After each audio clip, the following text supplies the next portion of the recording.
주님 우리 길을 인도하심을 믿습니다.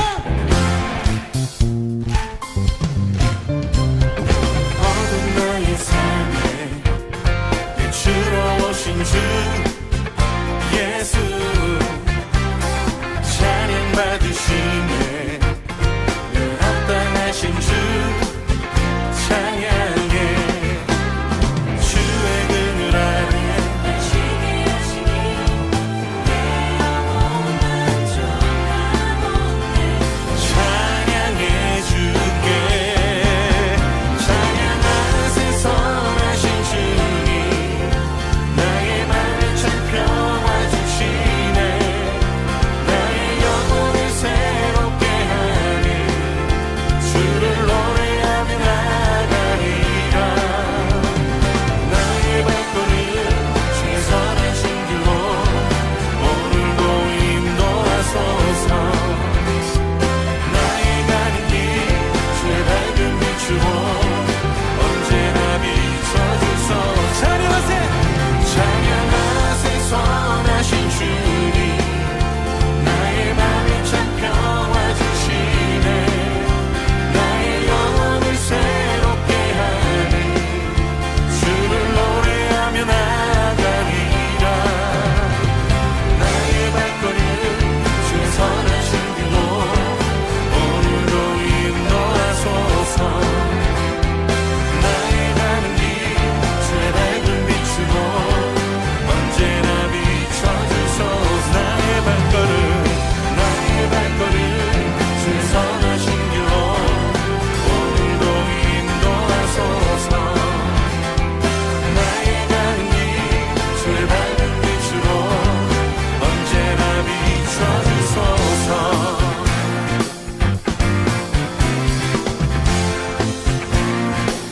언제나 비춰주소서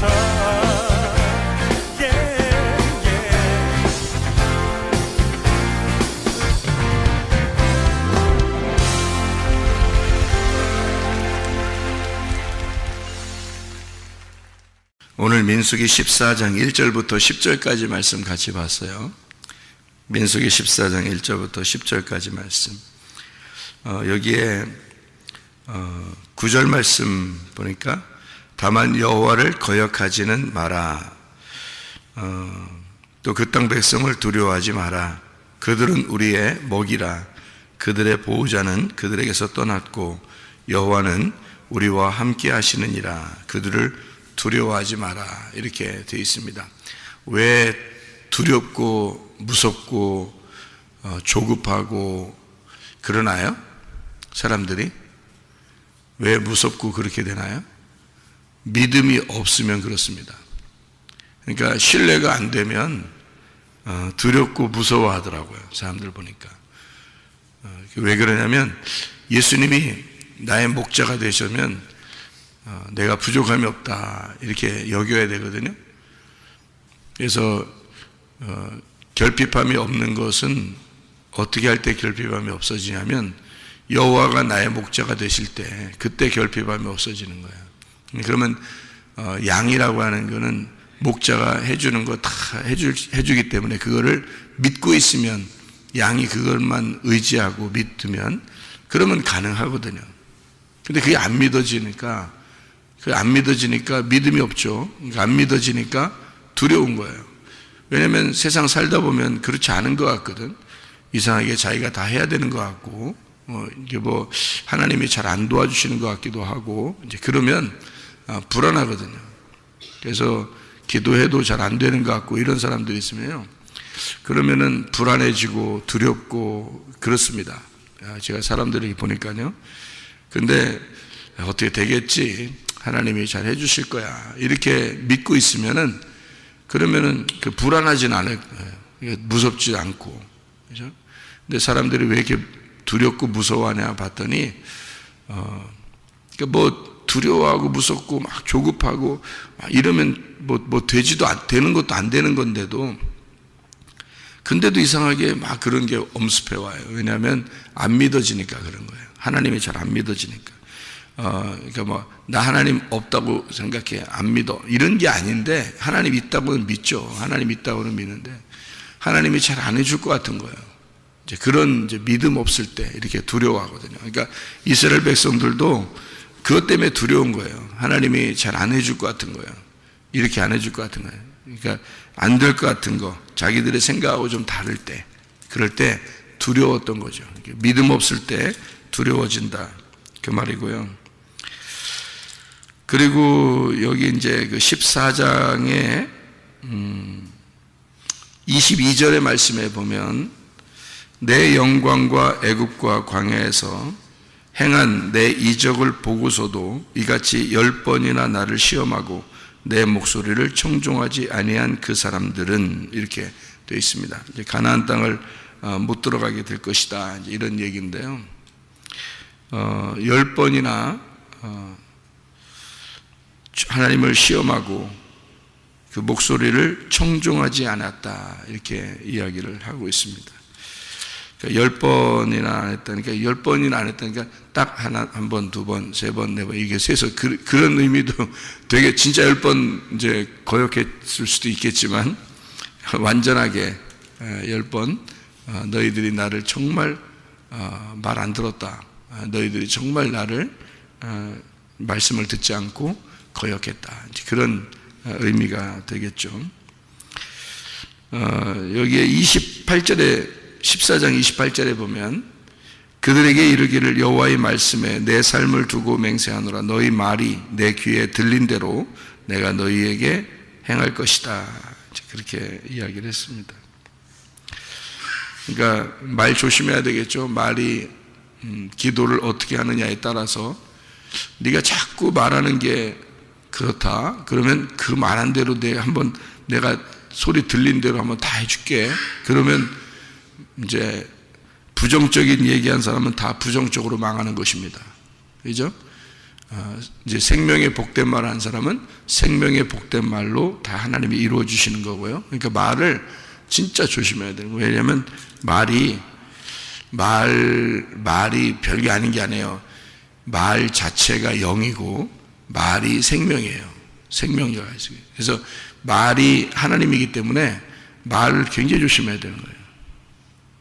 그러니까 진리의 말을 하는 거냐, 거짓의 말을 하는 거냐. 진리의 말을 하면 생명의 말이 되는 거고, 거짓의 말을 하면 그게 이제 사망의 말이 되는 거예요. 그러니까 말 자체가 영이기 때문에 생명의 영이 될 것이냐, 사망의 영이 될 것이냐. 그래서 생명의 영이 되면 천사가 되는 거고요, 사망의 영이 되면 귀신이 되는 겁니다. 그러니까 말 자체가 그만큼 중요한 거예요. 말로서 이게 생명도 될 수 있고 사망도 될 수 있기 때문에 그렇습니다. 그러니까 말을 굉장히 조심해야 돼요. 자꾸 된다 하면은 되게 돼 있고요, 안 된다 그러면 자꾸 안 된다, 그런 말이 있죠, 그죠? 그러니까 말하는 대로 사람이 되는 거 있잖아요. 그게 말이 그만큼 중요하기 때문에 그래요. 그래서 우리는 저녁마다 우리가 암송을 하고 외우고 그렇게 이야기를 하죠. 야고보서 1장부터 5장까지를 우리가 10가지로 이렇게 나누어 가지고 외우게 되거든요. 마귀의 시험을 이겨야 된다. 어떠한 상황에도 승질내지 말아야 된다. 또 심겨진 말씀을 온유함으로 받아야 된다. 실천하는 믿음을 가져야 된다. 사망에 저주된 말 하지 말고 생명에 복된 말을 해야 된다. 우리 그렇게 외우죠, 그죠? 그리고 세상과 친구하지 말아야 된다. 돈을 사랑하지 말아야 된다. 어떤 상황에도 인내해야 된다. 그리고 믿음의 기도로 영혼을 구원해야 된다. 이렇게 외우고 있잖아요. 그래서 여기가 우리가 이제 야고보서 3장에 보면 사람이 사망에 저주된 말 하는 사람이 있고 생명에 복된 말 하는 사람이 있다. 이렇게 야고보서 3장에 그래서 그 한 입 가지고 너희가 왜 두 말을 하느냐 이렇게 이야기를 해요. 한 입 가지고 두 말하면 안 된다. 한 입으로 왔으니까 한 입으로 말해야 된다. 이렇게 하는 거죠. 그죠? 두 개로 듣고서 하나로 말할 수 있어야 된다는 거죠. 그러니까 두 개로 듣고 귀는 두 개니까 두 개로 듣고 하나로 말할 수 있어야 된다. 그 말은 성경에 그렇게 되어 있다는 말이에요.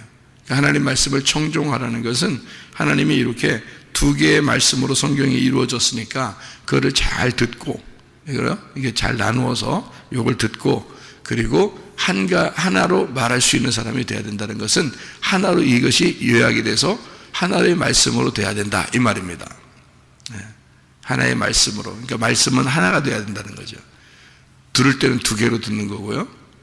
그러면 또 두 개로 들어야 되니까 전달하는 사람도 두 개로 말해야 되겠네. 이렇게 두 개로 말해야지 두 개로 듣는 거잖아. 두 개로 말하고 전달할 때는 그러네요. 근데 우리가 복음을 말할 때는 이게 이 두 개로 말하는 것이 이게 하나라고 설명을 해줄 수 있어야 되는 거예요. 그게 이제 하나로 된 진리인데 예수님이 이 땅에 오실 때도 독생자로 오셨죠, 그죠? 독생자로 오셨다는 것은 두 개의 말씀을 하나의 말씀으로 설명하기 위해서 오신 분이에요. 그러니까 하나로 만들기 위해서 이 두 개가 나누어졌잖아. 하나님하고 우리가 이렇게 나누어졌잖아요.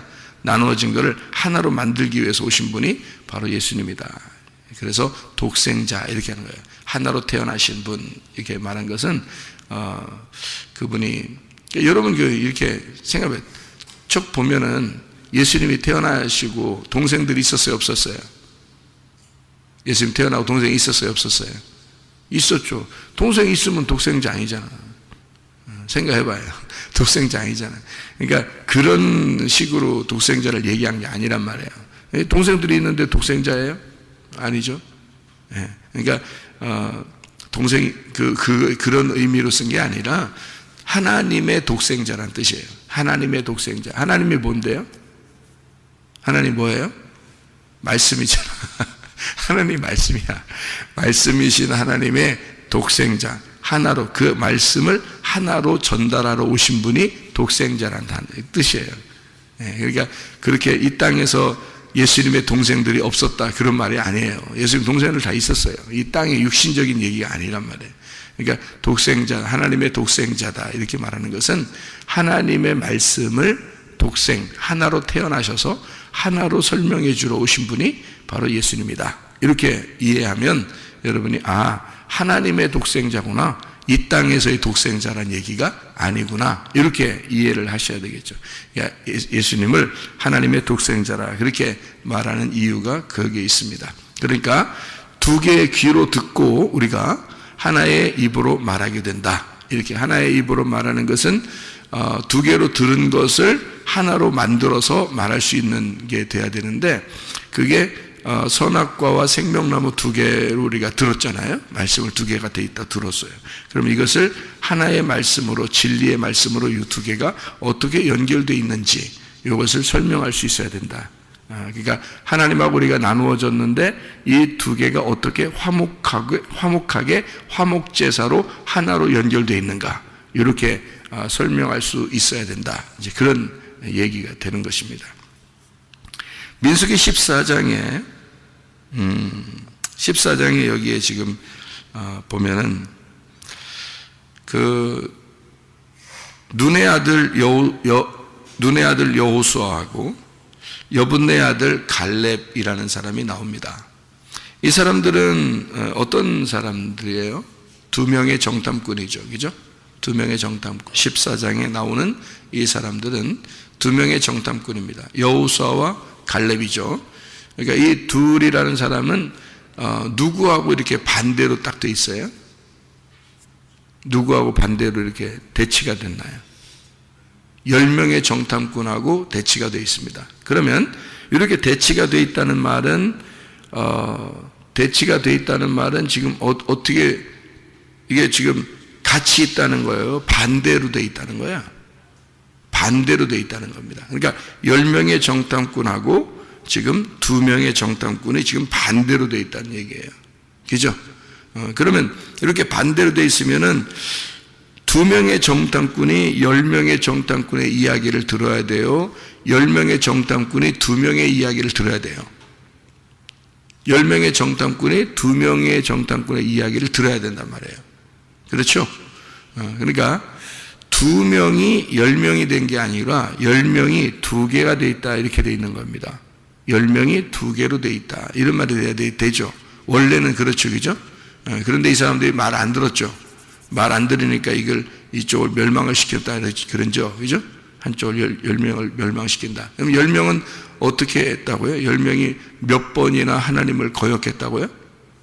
10번이나 하나님 말씀 듣지 않고 거역했다는 거예요. 그러니까 이 이스라엘 백성들이 10번이나 나를 거역했다는 거예요.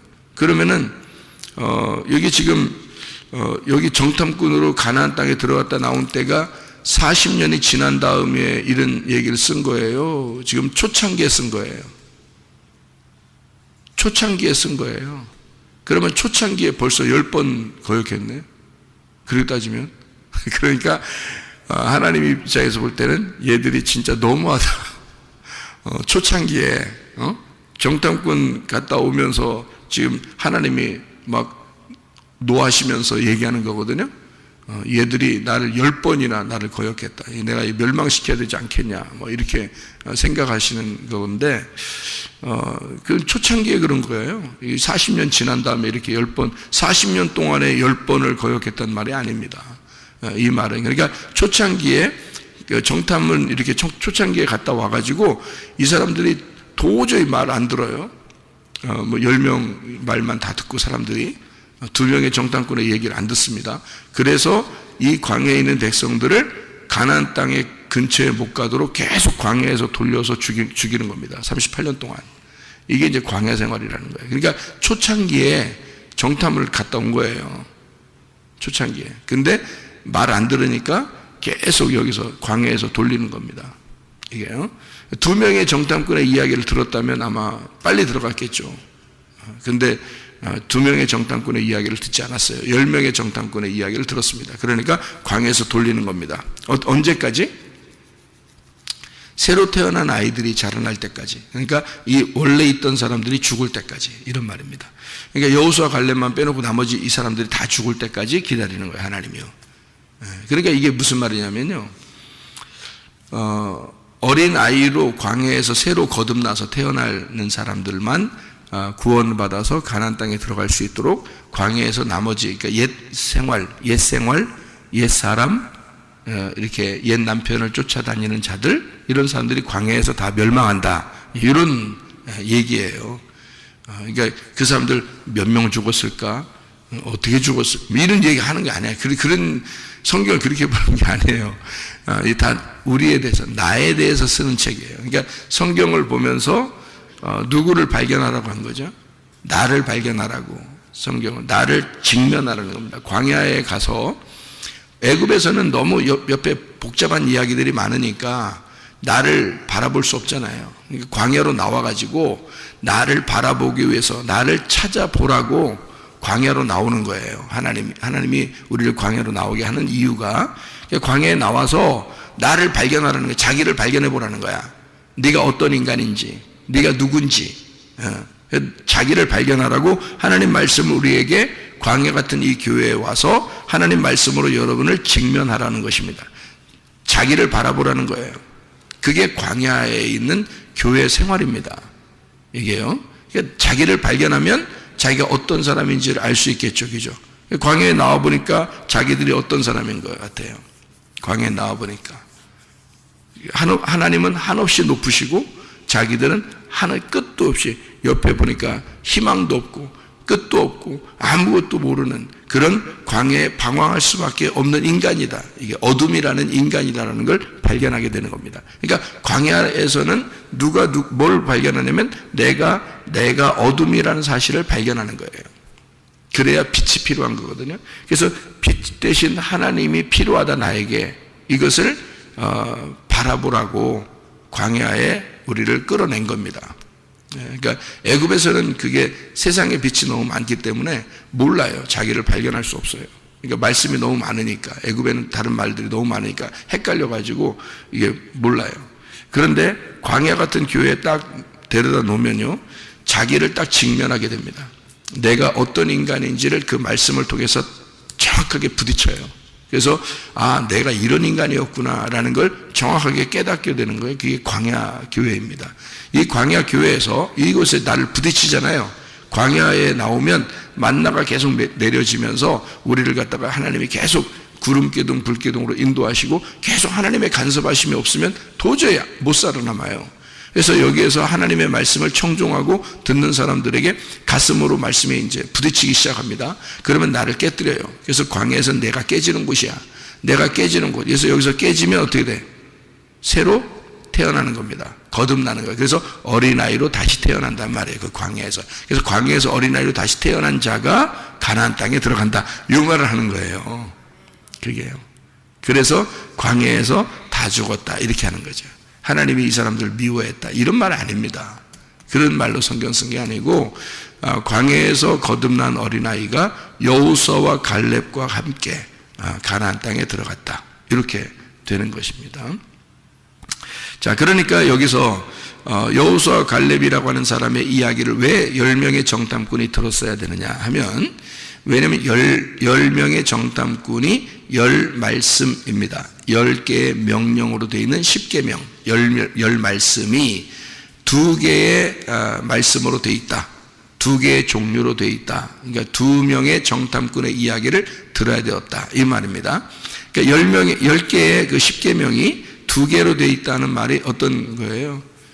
예수님도 그런 말 했죠. 야, 10계명, 율법, 이 모든 것은 다 2개로 되어 있어. 이렇게 얘기했죠.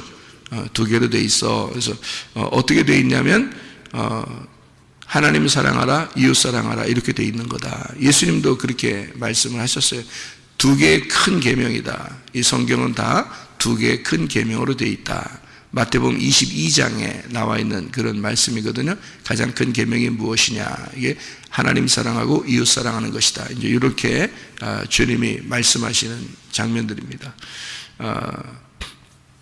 그러니까 이게 2개의 말씀으로 되어 있다. 하나님 사랑, 이웃 사랑으로 되어 있다. 이렇게 말씀하는 2개로 되어 있다는 말은 성경 자체가 2개로 이루어졌다라고 하는 것을 우리가 볼 수가 있는 거죠. 그러면 하나님 사랑, 이웃 사랑? 그럼 하나님 사랑은 어때요? 우리가 하나님 사랑 할 수 있나요? 없죠. 하나님이 우리를 사랑해 줘야 되는 겁니다. 그러니까 우리가 침범하는 게 아니라 하나님이 나를 침범해 들어오셔야 된다는 거죠. 그게 하나님 사랑입니다. 이웃 사랑은요, 하나님이 나한테 침범해 들어왔으니까 내가 그 이웃을 사랑하는 거죠. 그러니까 하나님이 내게 들어오시면 하나님과 내가 이웃이 되는 거예요. 그러니까 그 이웃을 사랑하게 되는 거고, 그리고 그 이웃, 하나님이 내 안에 들어왔으니까 내가 또 다른 사람에게 이웃이 되는 거죠. 그렇죠? 그래서 하나님의 말씀이 내 안에 침투해 들어오고, 내가 하나님 말씀이 되어서 다시 다른 사람에게 침투해 들어가는 거죠. 이것을 이웃사랑이라 그러는 거예요. 그러니까 하나님 사랑, 이웃사랑. 그러면 하나님 사랑은 뭐에 해당하는 거냐면 성경에서 율법에 해당하는 거예요. 이웃사랑은요, 은혜, 복음에 해당하는 거예요. 그래서 바울은 그걸 알았으니까 뭐라고 그래요? 이웃사랑하는 것이 율법의 완성이라 이렇게 말하죠. 그러니까 하나님 사랑이라고 하는 하나님이 우리 안에 내려오시는 게 은혜란 말이에요. 그 예수님이란 말이에요. 그래서 예수님이 율법 안에서 은혜로 내려오셨죠. 그래서 율법에 의하여 죽임을 당한단 말이에요. 그러니까 죽임을 당하니까 더 이상 다시 와서 죽임당할 이유가 없어졌어요. 왜?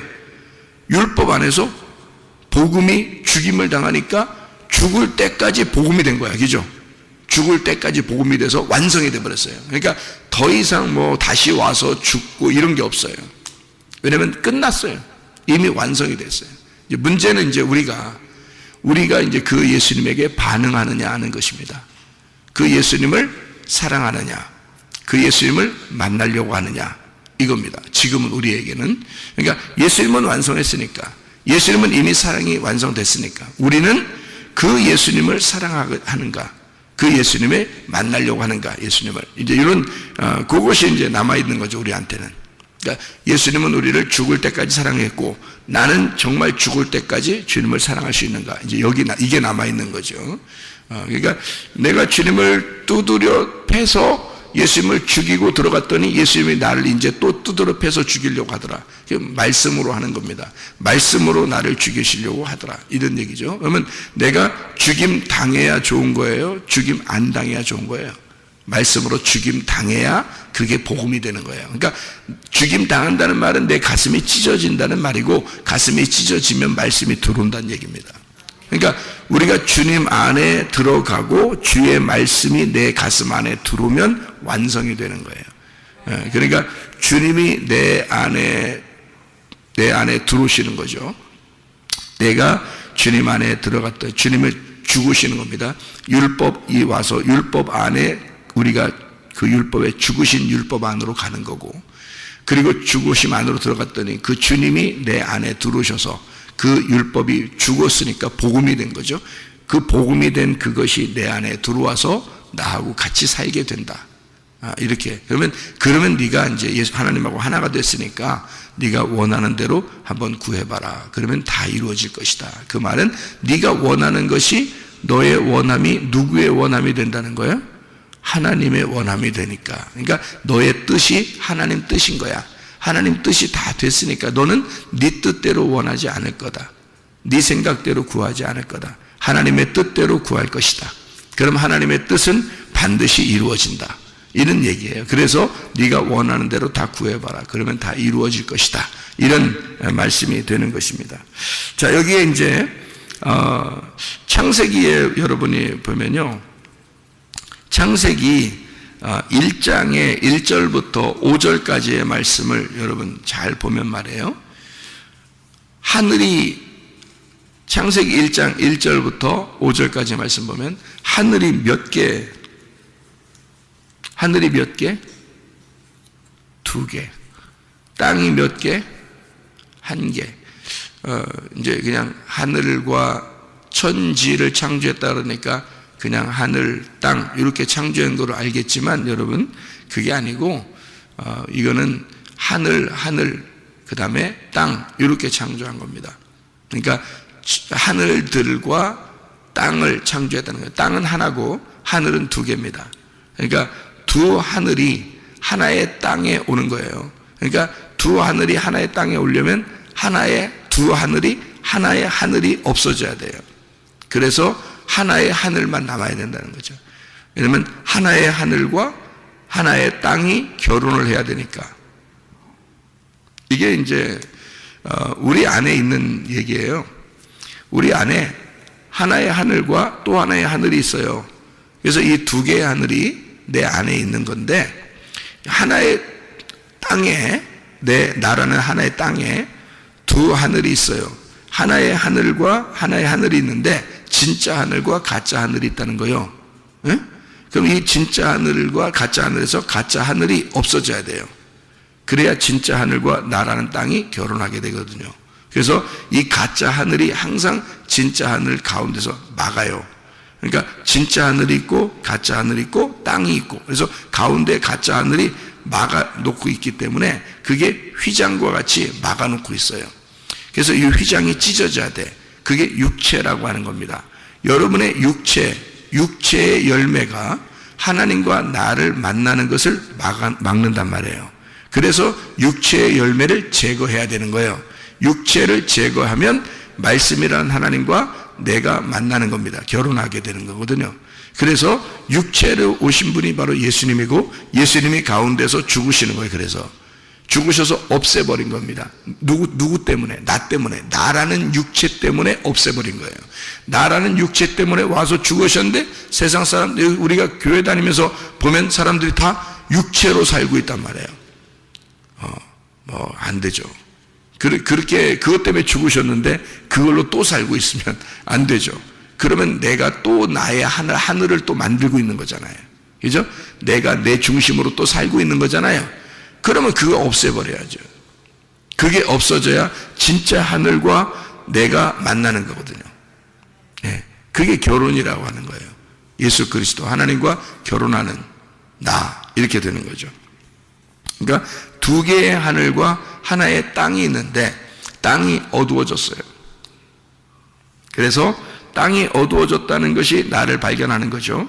나를 발견하게 되니까 가짜 하늘 안에서 나를 찢고 나를 발견하게 되니까요. 진짜 하늘을 사모하게 되는 겁니다. 그래서 내 자기를 발견하니까 진짜 하늘을 사모하게 돼서 그 진짜 하늘을 만나가지고 진짜 하늘과 연합하는 그 결혼하는 것이 천국이다. 이렇게 되는 겁니다. 그거는 이제 창세기 1장부터 설명하려고 했던 거예요. 그래서 땅은 어둡다 해놓고 빛이 왔다. 이렇게 하늘에서 빛이 왔다. 이렇게 얘기하는 거예요. 그걸 첫째 날이다. 첫째 날이라는 것은 어떤 날이라고요? 하나의 날이다. 이렇게 되는 거죠. 하나가 되었다. 그게 첫 번째 날이에요. 그 첫 번째 날이 몇째 날? 일곱째 날인 거예요. 첫째 날이 일곱째 날이 되는 거예요. 그래서 1과 7은 같은 거라는 거죠. 그러니까 하나가 된 날, 첫째 날이 일곱째 날 안식을 이루는 겁니다. 어둠이 빛을 받아들이면 안식하게 되는 거죠. 그래서 연합해서 하나가 되었다. 이걸 이야기하는 내용들입니다. 창세기 11장에 보면 여러분 바벨 사건이 나옵니다. 바벨은 뭐의 싸움인가요? 뭐의 싸움이에요? 바벨 사건은, 바벨은 왜 바벨이에요? 하나님이 뭘 흩으셨다 그랬는데 언어를 흩으셨어요. 그러니까 우리 학생들이 공부하는 게 힘들지 뭐. 영어도 배워야 되지, 중국어도 배워야 되지 뭐. 그냥 한국말만 하면 좋겠는데 다른 나라 말을 막 자꾸 배워야 돼. 언어가 자꾸 흩어져서 그런 거예요. 그러니까 바벨이라고 하는 거는 뭐가 이게 싸우는 거예요. 그러니까 뭐가 싸우는 거예요? 바벨 그러면 이게 뭐가 흩어졌어? 뭐가 흩어졌다고? 언어가 흩어졌어.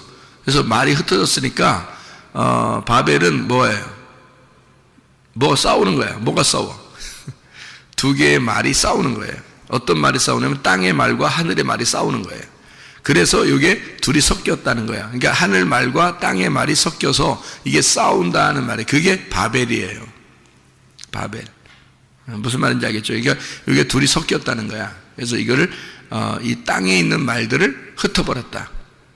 그게 이제 하늘 말과 땅의 말이 싸우게 된다. 이것이 바벨, 두 말씀의 충돌을 얘기하는 겁니다. 자, 뭐하고 비슷한 거죠? 지금 여기 보니까 민수기 14장에 10명의 정탐꾼과 2명의 정탐꾼이 싸우는 것과 비슷하죠? 그죠? 10명의 정탐꾼은 그러니까 뭔 거예요? 바벨인 거죠. 그죠? 바벨탑을 올리는 거고, 그 다음에 2명의 정탐꾼은 하늘의 말인 거죠. 하늘의 말씀이 이 땅에 말하고 있는 거죠. 그죠? 그러니까 이렇게 두 개의 말이 이렇게 충돌하고 있다. 두 말씀이 충돌한다. 이게 바벨 사건과 비슷한 거죠. 그러니까 10명의 정탐과 2명의 정탐꾼이 막 싸우잖아요. 그죠? 둘이 말이 부딪히잖아요. 그 말씀에 두 개의 그 혼합, 이것이 섞여서 싸우고 있는 이런 장면들을 우리가 이야기할 수 있죠. 민수기 25장에 보면요.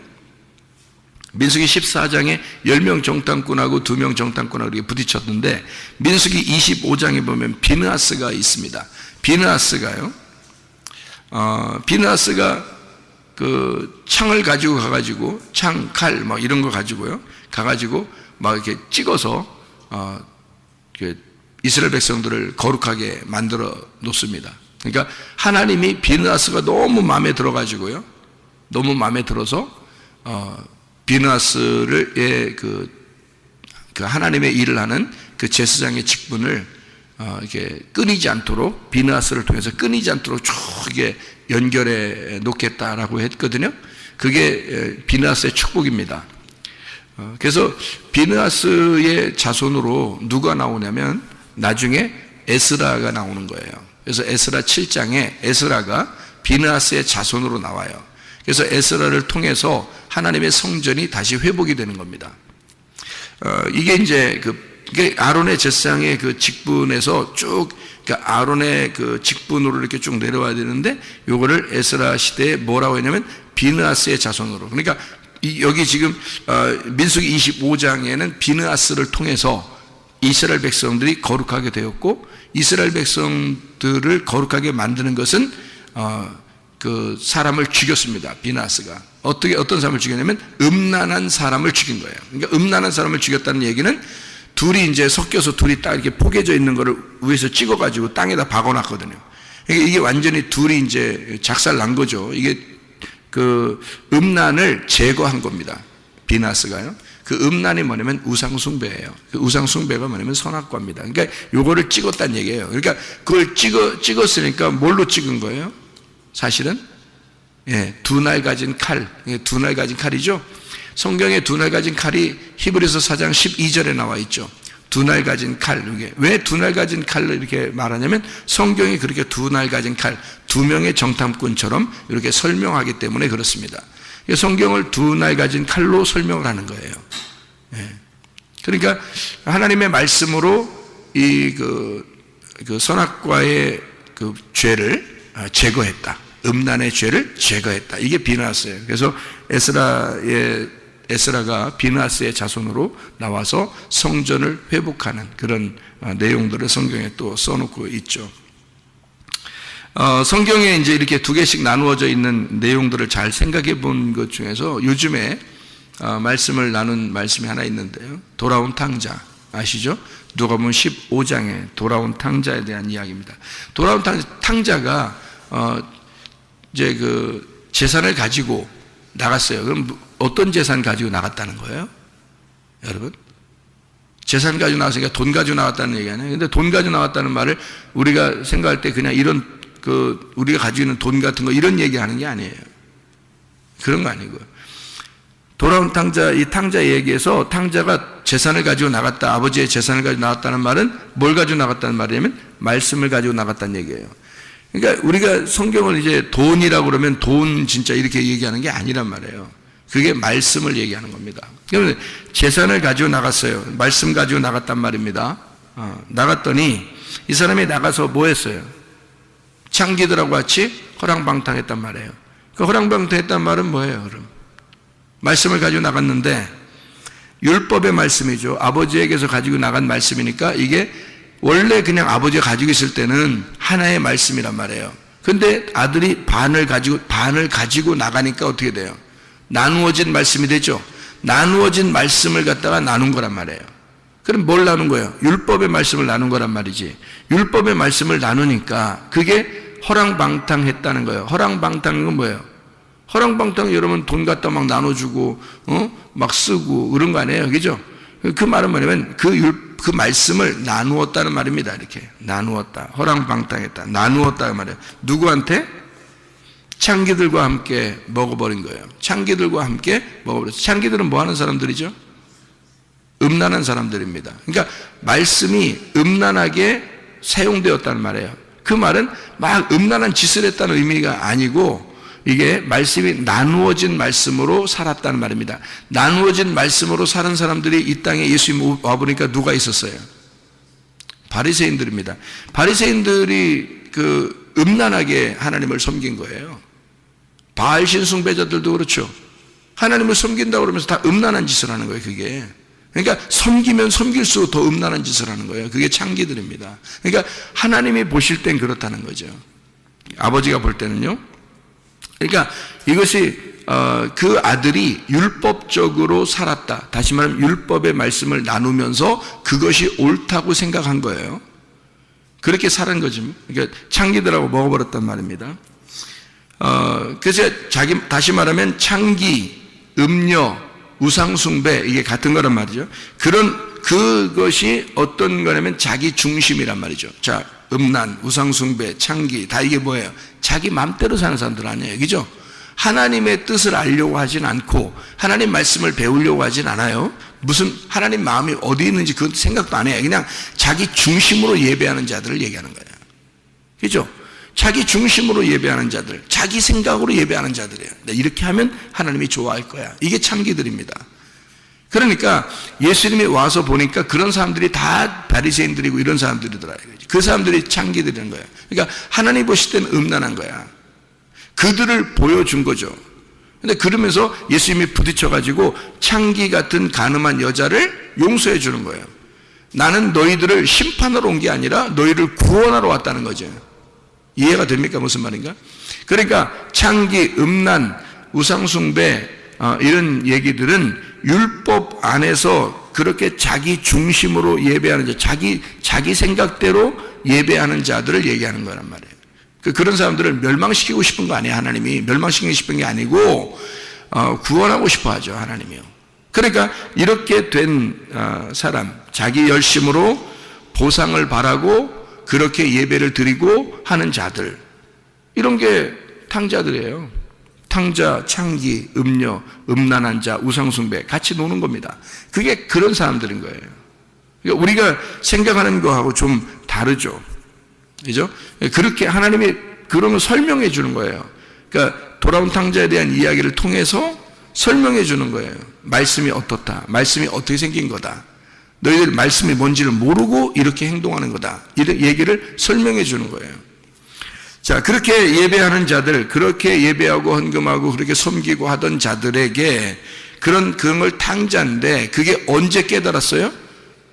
탕자가 다 잃어버렸을 때, 율법이라는 것을 하면 할수록 허전한 거예요. 힘든 거예요. 돼지하고 같이 먹게 됐죠. 다 잃어버리고. 돼지하고, 그러니까 나라는 것을 다 하면, 이렇게 하면 할수록 자기를 잃어버리잖아요. 왜냐면 여러분 열심히 하나님을 섬긴다 하는데 그게 자기를 다 잃어버리는 행동이거든요.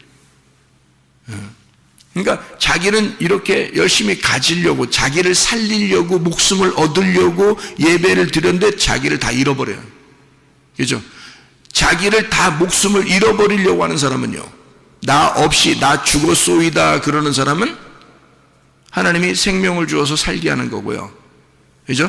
나를 잃어버린 자는 주님을 생명을 주시는 거고, 나를 얻으려고, 목숨을 얻으려고 하는 자는 하나님이 잃어버리게 만들어서 죽일 것이다. 그러니까 내가 얻으려고 했던 나의 중심의 예배, 내가 어떻게든지 하나님 앞에 뭔가 가져보려고 했던 내 거, 그러면 하나님이 다 잃어버리게 만들고, 다 잃어버렸더니 난 아무것도 없구나, 나 진짜 이게 아니었구나 라고 생각하고 이제 아버지 뜻만 구하고 이렇게 하니까 하나님이 생명으로 다 우리에게 다시 목숨을 주시더라는 거예요. 살려주신다 이 말이에요. 그러니까 살고자 하는 자는 죽는 거고 죽고자 하는 자는 살게 된다, 이렇게 그 말이 이런 말이에요.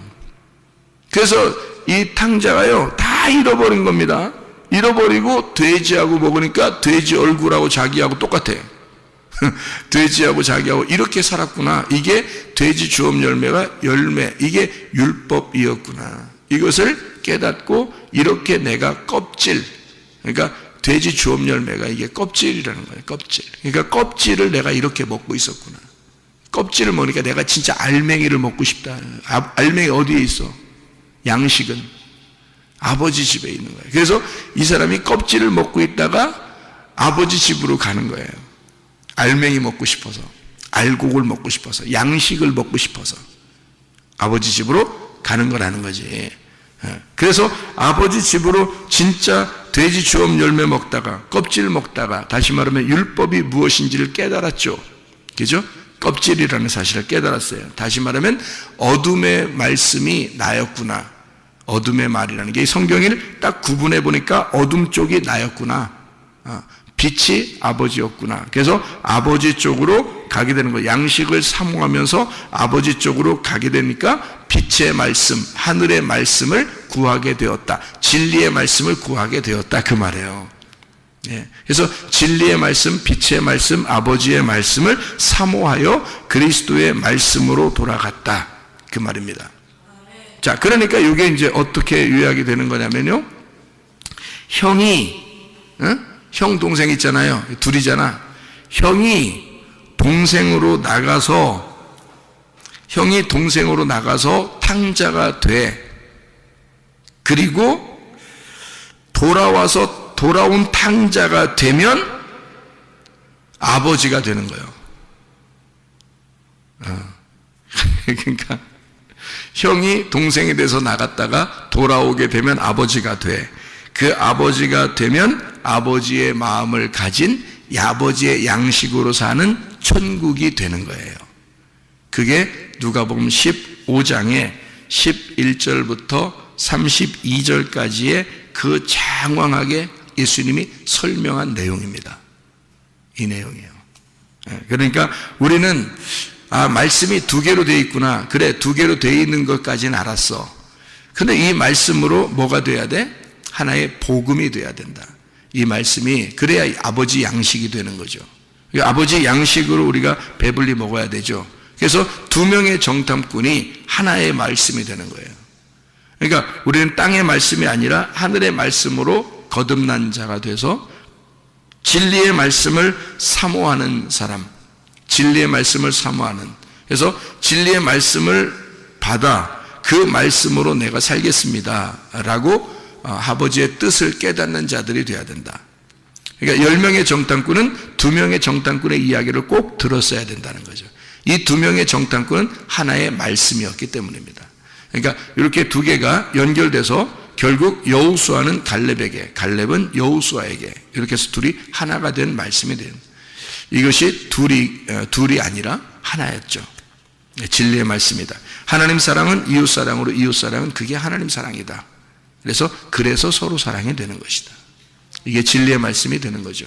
여러분, 오늘도 그 진리의 말씀 되신 그 하나님, 그 주님과 동행하다가 주님 만나시기를 바랍니다. 기도하겠습니다.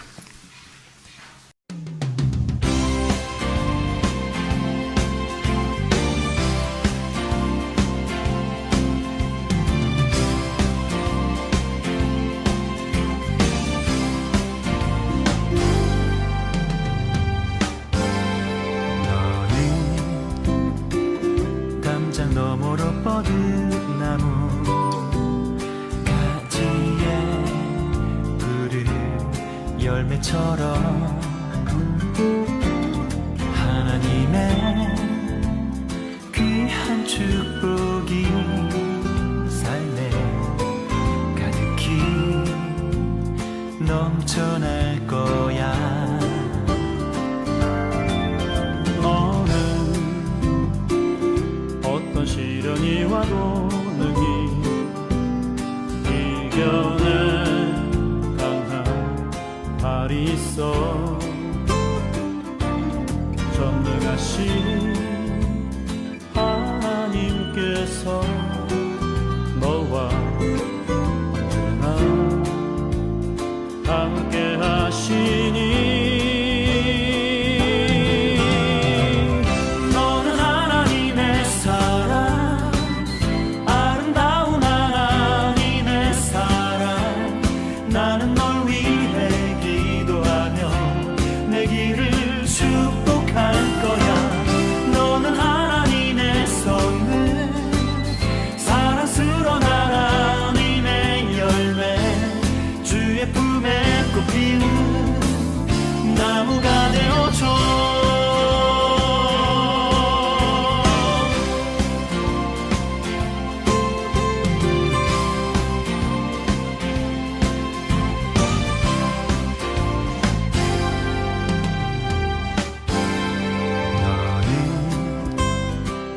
담장 너머로 뻗은 나무 가지에 푸른 열매처럼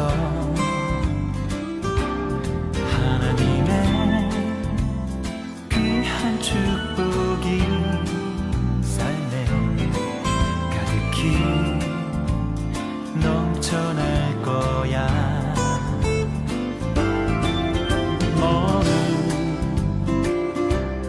시련이 와도 능히 이겨내 강한 발이 있어.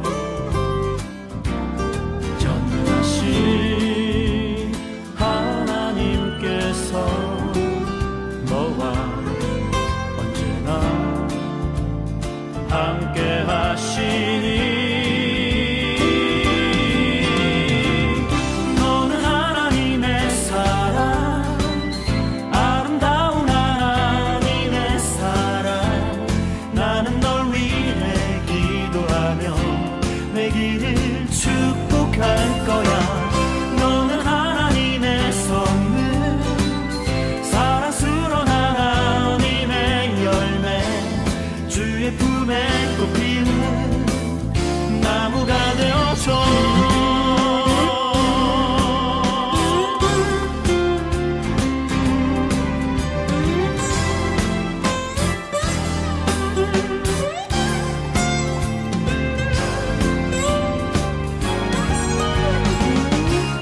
피운 나무가 되어줘.